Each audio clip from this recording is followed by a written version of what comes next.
in many ways, because we are not trying to idolize heritage, as I said, the idea is to understand the past through the lens of the present and to figure out a way to use culture and our history as part of our understanding of who we are.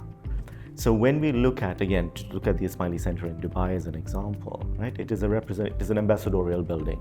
It represents our aspirations to ourselves as well as to the country which has now allowed us to have it as our home, right? And this is the case for all of the Ismaili centers around the world, and indeed many other communities, many places of community gathering, which run the gamut of all sorts of things. So the buildings that we look at as far as Ismaili heritage is concerned are not just Jamaat Khanas and Ismaili centers. There's a whole host of categories of buildings that we look at.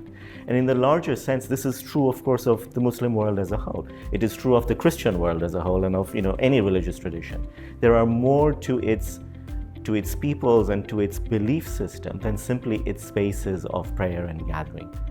And when you look at what kinds of ethics underpin those spaces, why are people coming together in these spaces? What is it about the building of these spaces, or the way in which light and shadow will play with each other, or the ways in which you might decide to do a particular thing in one place and not the same thing in another place?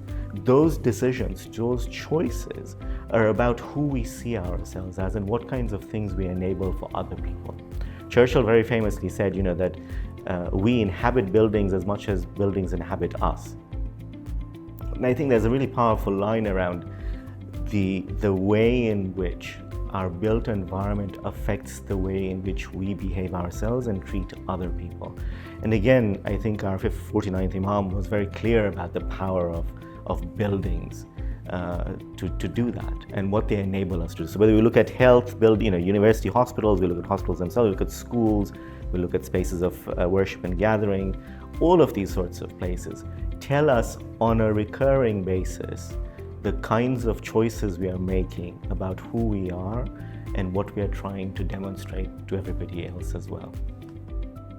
So if you look at intangible objects, heritage materials, and that includes our oral histories, experiences, that immediately connects us with people's voices. And in a sense, what I find ultimately, undercutting both the tangible and intangible objects when you really look at them is the way it gives you a sense of the way people came together.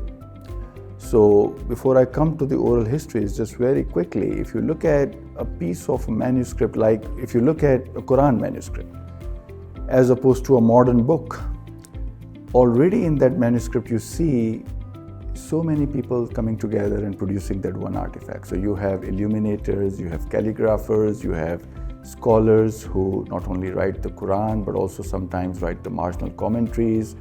There are people who then have marginal notations. There are people who have then read it, so there are comments of the readers. In that one object, you see that so many people engage with it. And not to talk about the whole reading culture where that book was read out to hundreds of students, right? So that power of that object of bringing people together. And if you look at the oral histories in the same way, today we tend to see the world through the lens of certain text, certain privileged narratives.